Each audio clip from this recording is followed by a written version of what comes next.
Reliable world के दोस्तों अस्सलाम वालेकुम। मुसलमानों को मजहबी आजादी नहीं है, मुसलमानों की मॉब लिंचिंग की जाती है और मुसलमानों को दबाया जाता है, अकलियतें महफूज नहीं है और फ्रीडम ऑफ स्पीच नहीं है। ये रिपोर्ट आई है इंडिया के बारे में और ये रिपोर्ट जारी की है फ्रीडम हाउस ने। आज हम इसी चीज का जायजा लेंगे कि ये फ्रीडम हाउस क्या है और इंडिया की उसने जो रेटिंग है वो क्यों गिराई है।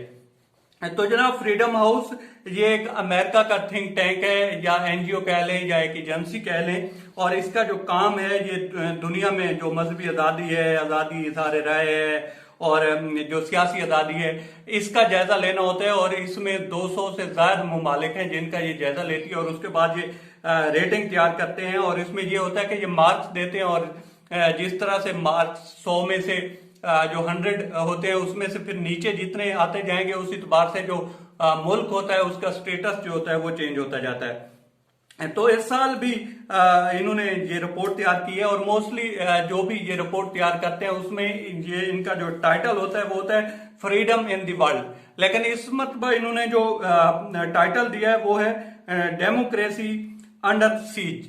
मतलब कि उनको लगा है कि जो डेमोक्रेसी है वो दुनिया में जो है खतरे में है, तो उन्होंने थोड़ा सा इसका जो टाइटल है वो भी चेंज किया है।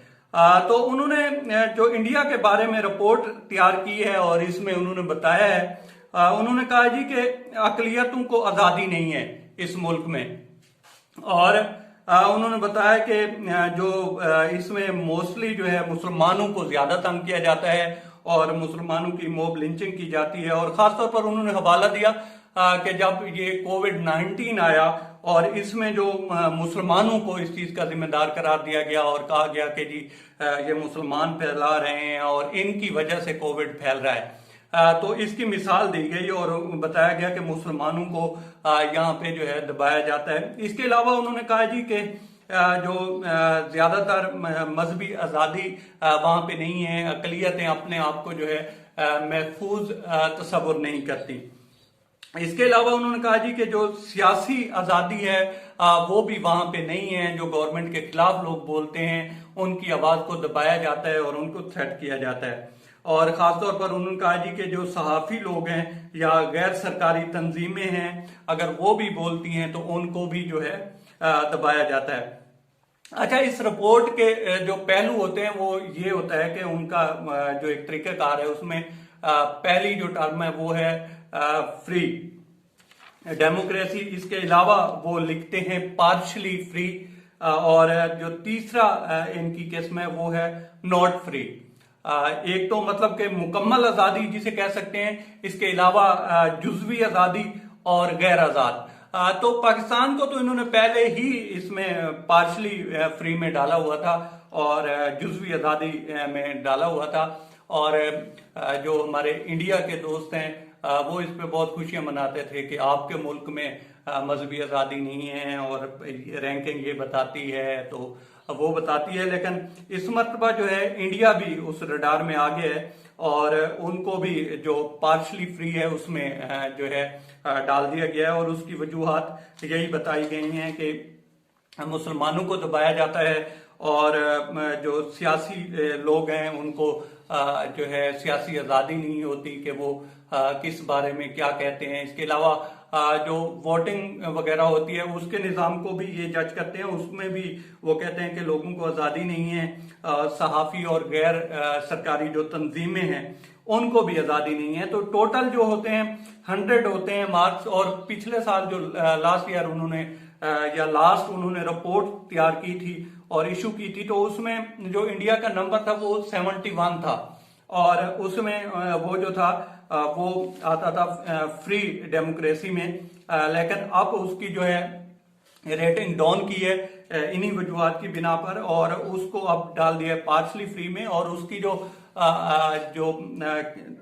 वो कह रहे हैं कि मार्क्स कह लें अब वो है 67।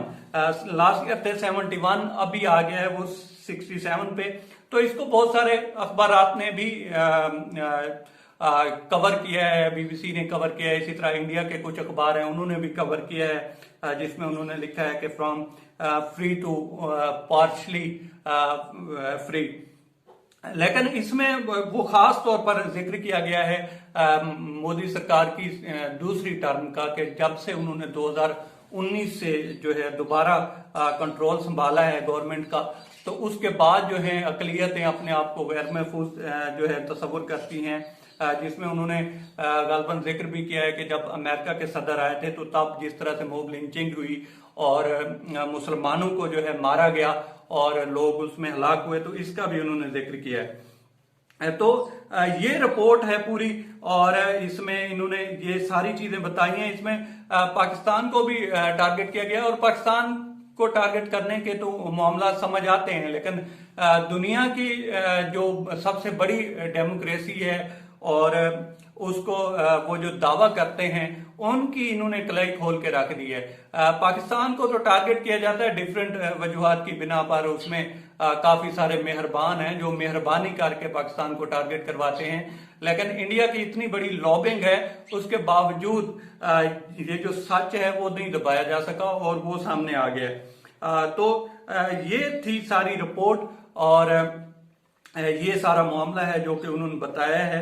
अब तक इतना ही दोस्तों, हमारे चैनल को सब्सक्राइब करें और बेल बटन प्रेस करें, हमारी हौसला अफजाई करें ताकि हम आपके लिए इसी तरह से दुनिया में होने वाले जो भी नई लेटेस्ट अपडेट होती हैं या चेंजेस होती हैं वो आपके सामने ला सकें।